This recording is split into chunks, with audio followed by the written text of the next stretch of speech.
Jean-Yves Cahurel. Donc, moi, je travaille à l'IFV, donc l'Institut français de la vigne du vin, où je suis en charge de tout ce qui est gestion des sols viticoles. Donc, la partie entretien du sol, mais également tout ce qui est fertilisation du sol et de la vigne. Et D'accord. donc, je suis basé Et à donc, Franche-sur-Saône, dans le Beaujolais. d'accord. Donc, sur ces aspects entretien du sol, donc voilà, les choses qui sont testées, qui sont sur lesquelles vous commencez à avoir du recul sur les nouvelles choses. Est-ce qu'il est possible de faire un point, voilà, un état des lieux Ouais, donc, on a commencé à travailler cette partie entretien du sol en 2007. On a mis en place des expérimentations, donc on voit derrière d'ailleurs, donc sur deux types de densité de plantation, donc des densités larges comme on voit ici, là, derrière moi, donc des vignes qui ont été transformées, arrachage un rang sur deux, et transformation du gobelet en cordon. Puis on a fait également juste à côté la même chose, mais sur des parcelles en gobelet à 10 000 pieds hectares, donc densité élevée. Donc sur ces parties densité élevée, on a comparé le désherbage chimique en plein, qui était fait traditionnellement. C'était un peu notre témoin, entre guillemets, même si c'est moins en moins d'actualité. Une modalité avec de l'enherbement permanent sur l'interrang et désherber sous le rang chimiquement. Et puis une modalité qui était désherber mécaniquement sur toute la surface. Donc là, c'était pour la densité élevée. Et pour la densité large, on est parti sur des modalités enherbées sur l'interrang, donc avec une modalité enherbée sur l'interrang, désherbée chimiquement sous le rang, une modalité enherbée sur l'interrang et désherbée mécaniquement sous le rang, et enfin une modalité qui était désherbée mécaniquement sur toute la surface. Voilà. Donc c'est des essais qu'on a fait pendant 7 ans, de 2007 à 2013. Donc, on a regardé un petit peu tout, hein, l'impact sur le sol, l'impact sur la vigne, l'impact sur le vin au final. Sur la partie, alors peut-être quelques résultats, sur la partie densité élevée, euh, on n'a pas vu énormément de différence à part sur l'enherbement qui était impactant d'un point de vue diminution de la vigueur surtout. Hein. Par contre, sur le rendement, il y avait une petite diminution de rendement, mais qui n'était pas si énorme que ça. Puis on l'a remarqué aussi par rapport à l'azote assimilable des mous, donc pour la fermentation des mous. Sinon, relativement peu de différence, je dirais. Sur la partie densité large, là encore, surtout l'impact de l'enherbement sur le rendement, la vigueur, encore une fois, et puis sur l'azote des mous et la fermentabilité des mous. C'était vraiment les grosses choses qui étaient impactées, et peut-être un petit peu plus aussi de pourriture sur la modalité qui était désherbée mécaniquement. On a regardé aussi les coûts, on a fait une évaluation des coûts. Alors logiquement, sur la partie densité élevée, le mécanique il revient plus cher, hein, donc ça on s'y attendait hein, par rapport au chimique. L'enherbement était entre les deux. Par contre, sur la partie densité faible, entre guillemets, quand je dis densité faible, c'était à 5000 pieds hectares, hein, on était plus faible en coût sur la désherbage mécanique par rapport aux modalités d'enherbement. Et ce qui était surtout intéressant, c'est que la modalité, alors le coût du désherbage mécanique sur une densité faible, ça revenait moins cher qu'un désherbage chimique sur une densité élevée. Donc c'est pour ça qu'on pousse aussi de façon à aller vers des entretiens du sol plus respectueux de l'environnement. On pousse aussi à avoir des densités plus faibles, ce qui facilite notamment le désherbage mécanique. et cette Donc ça, différence, elle s'explique comment? en fait, c'est le côté coût au mètre linéaire, en fait. Hein. C'est-à-dire qu'on passe 2 fois moins on passe 2 fois moins en termes de longueur linéaire, quoi. À 10 000 pieds D'accord. hectares, et on passe 10 km alors que c'est 5 km à 5 000 pieds hectares, quoi, pour faire simple. Quoi. Donc c'est moitié moins. Donc, C'est pas des questions de vitesse. donc ça, c'était voilà, une grosse partie qui avait été faite. Et puis derrière, on a mis en place donc plusieurs sortes d'expérimentations. Donc, des expérimentations engrais verts sur différents sites. Donc, on a commencé à travailler un peu avec la févrole, bon, qui est le plus facile à travailler. Et là, on travaille plus sur des mélanges. Alors, des mélanges tout faits, par contre, hein, donc proposés par les semenciers. On essaye de regarder donc l'impact de ces mélanges au niveau du sol, sur ce que ça peut apporter à la vigne, en termes notamment d'azote. Et puis également l'impact sur la vigne elle-même, hein, vigueur et puis rendement et qualité des raisins. Donc ça, c'est le premier. Alors, donc ça, c'est en cours.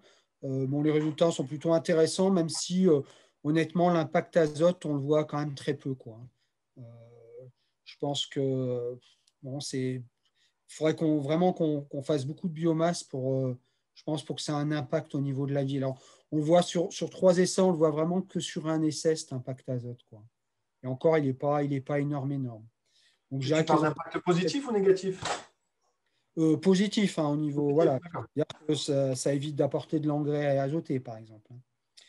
Par contre, après, bon, il y a tous les autres intérêts des engrais verts, alors qu'on ne mesure pas forcément ou qu'il faut qu'on mesure plus sur le long terme. Donc, le côté bon, entretien du sol, limitation des adventismes, mais après, tout ce qui est aussi structure du sol, alors qu'on mesure aussi, hein, euh, biologie du sol aussi, qu'on mesure, et puis matière organique, toutes ces choses-là, quoi. Je pense aussi que les engrais verts, ce qu'on voit, c'est quand même une accumulation au cours du temps. C'est vrai que sur une année, c'est pas évident de voir des différences. Je pense qu'il faut vraiment le voir sur le long terme, hein. C'est vraiment une action de long terme. Mais Et là, sur les mélanges que vous avez pu tester, les espèces, les valeurs sûres qu'on pourrait appeler en engrais vert, donc la févrole, j'imagine, y est toujours, et les autres que voilà, la tu févrole, ça as marche testés. bien. On voit quand même ce qui s'implante bien. Alors, bon, c'est des mélanges, mais ce qui ressort quand même, c'est les vesses, quoi. Les vesses, c'est Oui, des trucs qui marchent bien. Euh, le trèfle aussi, pas trop mal. Après, avec des hauts et des bas quand même, hein. Le trèfle, il est pas toujours, prend peut-être pas toujours aussi bien que des vestes, quoi. Les vestes, c'est vrai que ça prend vraiment bien. Et puis, il y avait aussi dans les mélanges, il y a de la facélie alors bon, qui n'est pas une légumineuse, hein, donc qui n'est mm, pas là non plus pour apporter de l'azote, mais qui marche pas trop mal aussi, hein, qui donne des bons résultats en termes de biomasse fournie, quoi. Donc, on d'accord. attend plus sur la structure du sol et puis l'apport de carbone, quoi, stockage de carbone, etc., quoi. Et il n'y a pas de graminées dans les mélanges que vous testez?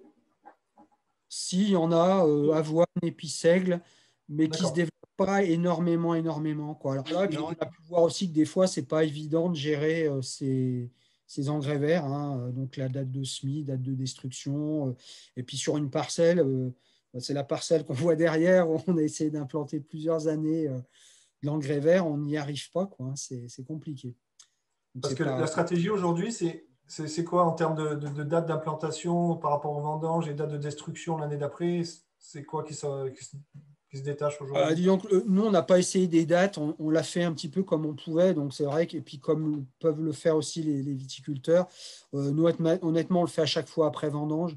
Alors c'est vrai que des fois, c'est un peu tard, il Mm, ne faut vraiment pas le faire trop tard après vendange, mais bon, on voit quand même que même en le faisant avant le 15 octobre, ça peut donner des bons résultats, à condition, bien évidemment, qu'on ait une date de destruction qui soit en rapport, c'est-à-dire qu'il ne faut pas détruire trop tôt, quoi. C'est vrai que si on détruit au débourrement, bah, la quantité de biomasse fournie n'est pas très, très importante. Et on voit bien que c'est vraiment entre mars, avril, mai, c'est là que ça pousse le plus, quoi, les engrais verts. Donc nous, maintenant, on essaye de viser plutôt une destruction début mai. On essaye de viser, de le faire avant la floraison de la vigne pour pas qu'il y ait de concurrence, notamment au niveau azoté, quoi. d'accord. Et l'aspect, donc sur les questions, on va dire malheureusement d'actualité, l'impact sur les températures de ces couverts végétaux entrerant, sur les risques de gel augmentés, est-ce que c'est quelque chose qui est regardé ou pas forcément? Ou vous avez pu faire des observations là-dessus? Ouais, alors nous on en a fait, là honnêtement, on n'a pas vu d'impact, bah, notamment là sur le gel, j'ai pas vu de différence entre le thé et moi. Alors ce qu'il y a, c'est que nous, comme on les implante quand même relativement tard, hein, grosso modo c'est fin septembre entre fin septembre et mi-octobre, ils sont pas énormément développés à ce moment-là, au moment du débourrement, quoi, hein. D'accord. Donc, on a parlé de différents modes d'entretien du rang, les engrais verts. Est-ce qu'il y a d'autres thématiques? Donc, est-ce que Ouais, alors sur... en parallèle, voilà, on a un essai aussi toujours sur la parcelle qu'on a derrière, donc il y a une parcelle qui nous appartient, hein, qu'on gère complètement. On a un essai d'enherbement sous le rang, hein, c'est-à-dire qu'en fait, on désherbe mécaniquement sur l'interrang et on enherbe sous le rang, parce que c'est vrai que sous le rang, c'est là que c'est le plus problématique à travailler, quoi. À désherber mécaniquement, c'est là que c'est le plus compliqué. Donc on s'est dit, on va inverser plutôt que d'enherber. Et donc, du coup, au début, on a essayé de semer carrément. Donc, on avait essayé de semer du pâturin, on a essayé de semer de la colérie. Et puis, ça n'a jamais pris, ou quand ça a pris, derrière, il a fait sec, et puis le couvert a crevé. Donc, c'est un peu lassé. Et du coup, voilà, on laisse maintenant un enherbement qui est naturel. Voilà. Et ma foi, ça donne des résultats qui sont plutôt intéressants. On n'a pas vraiment trop de concurrence. Ou en tout cas, en fait, la concurrence est, vu qu'on désherbe mécaniquement sur un terrain, la concurrence, elle est juste sur la bande qui est enherbée sous le rang, qui est relativement modérée, en fait, hein, au final. Donc, on n'a pas trop d'impact sur la vigne actuellement. Donc, ça fait déjà, c'est un environnement naturel. Ouais, ça fait à peu près 4-5 ans qu'on l'a maintenant. Et apparemment, bon, les résultats sont intéressants. Bon, en termes de gestion, on n'a pas trop à intervenir, en fait. Donc, voilà, donc ça, c'est les points. Et puis enfin, donc là, c'est un essai qu'on a mis en place l'année dernière. C'est un essai de paillage, en fait, en plein. Donc, on met de la paille à raison d'à peu près 1,5 kg par mètre carré, donc 15 tonnes hectare. Donc ça, on le fait sur un sol. Ouais, je ne vais pas parler trop des sols, là, du coup. Mais bon, pas rentrer trop dans les détails. Mais là, on le fait sur un sol granitique, un petit peu pentu. On a en coteau, en fait. Là où je dirais où c'est le plus problématique sur densité élevée en gobelet, là où c'est vraiment le désherbage. Enfin, trouver d'autres solutions que le désherbage chimique est vraiment compliqué, en fait, hein. Donc, on a mis en place cet essai fin 2019. Et donc, il est en cours. Donc, l'idée du paillage, bien évidemment, bah, c'est d'essayer de limiter la poussée des adventices. Ça n'a pas trop mal marché. Alors, je ne dis pas que c'est zéro adventice, hein, il y a des trucs qui poussent, mais je dirais que c'est pas trop mal.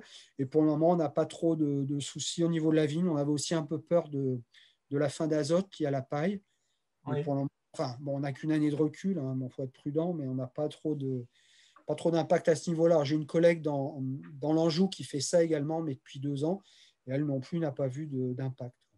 Et on regarde aussi tout ce qui est biologie du sol derrière, hein.